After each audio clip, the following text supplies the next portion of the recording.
13வது மலேசிய திட்டத்தின் கீழ் பல முக்கிய வியூக திட்டங்களால் இந்திய சமூகம் நேரடியாக பயனடையும். இது மடானி பொருளாதார கொள்கைக்கு ஏற்ப அமைவதாக தொழில் முனைவோர் மற்றும் கூட்டுறவு மேம்பாட்டுத்துறை துணை அமைச்சர் டத்துஸ்ரீ ரமணன் ராமகிருஷ்ணன் கூறினார். மலேசிய இந்தியர்கள், குறிப்பாக குறைந்த வருமானம் பெறுவோரின் சமூக பொருளாதார நிலையை பன்முக அணுகுமுறை மூலம் உயர்த்துவதை இந்த 5 ஆண்டு கால திட்டம் நோக்கமாக கொண்டுள்ளது.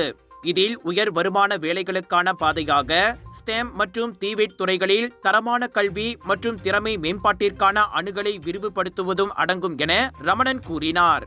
இந்த RMK 13ல நம்மள பார்த்தோம்னா நிறைய இனிஷியேட்டிவ், நிறைய ப்ரோக்ராம்ஸ் வந்து நம்மளோட அரசாங்கம் வந்து இன்னைக்கு கொடுக்குறாங்க. ஆனால் இன்னைக்கு பிரதமர் வந்து என்ன சொல்லியிருக்காங்க, வந்து நம்மள வந்து பெரிய முக்கியம் நம்மளை எங்கே கொடுக்க போகிறோன்னா ப்ரோக்ராம் ஸ்டெம்ல நம்மளை வந்து ஒரு பெரிய முக்கியம் நம்ம கொடுக்க போகிறோம். ப்ரோக்ராம் டிபேட்ல நம்மளை வந்து சரியான முக்கியம் நம்ம கொடுக்க போகிறோம். ஏன் வந்து இந்த 2 ப்ரோக்ராம் நம்மளை பார்த்தோன்னா ஒரு நல்ல இனிஷியேட்டிவ்னா, இந்த 2 ப்ரோக்ராம் இப்போ வந்து நம்மளோட தமிழ் சமுதாயம் வந்து அவங்களோட வேலை செய்கிற பே ஸ்கேல் வந்து ரொம்ப குறைவாக இருக்கு. ஆனால் இந்த மாதிரியோட டிவேட் ப்ரோக்ராம்ஸ், அவங்கள ஸ்டெம் ப்ரோக்ராம் அவங்கள பார்ட்டிசிபேட் பண்ணிட்டு அவங்க செஞ்சாங்கன்னா அவங்கள வந்து ஒரு ஹை இன்கம் ஏர்னரோட ப்ராக்கெட்க்கு அவங்கள வர முடியும்.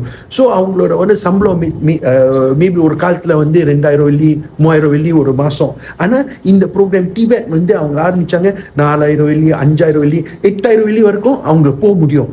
ஸோ இது வந்து அவங்களோட லைஃப் ஸ்டைலும் அவங்களோட வாழ்க்கையை வந்து இன்னும் மேலே ஏற்றுறதுக்கு வந்து இந்த ப்ரோக்ராம் எல்லாம் ரொம்ப முக்கியம்.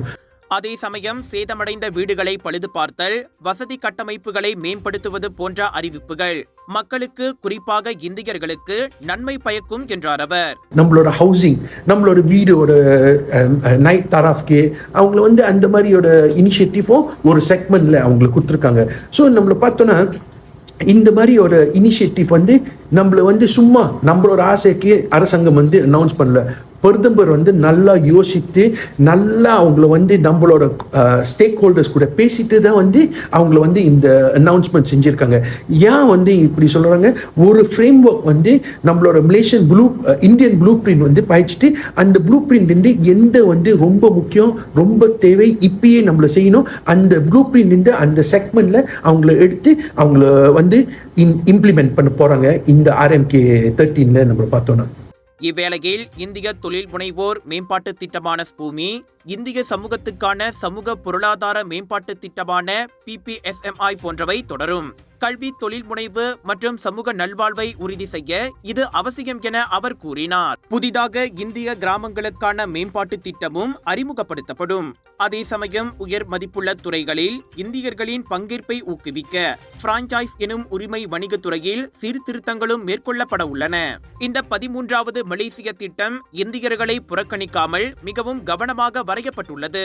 இது நமது மக்களை நிலையான, போட்டித்தன்மை வாய்ந்த மற்றும் மடானி கொள்கை சார்ந்த எதிர்காலத்தை நோக்கி மேம்படுத்தவும் அதிகாரம் அளிக்கவும் உதவும் என ரமணன் நம்பிக்கை தெரிவித்தார்.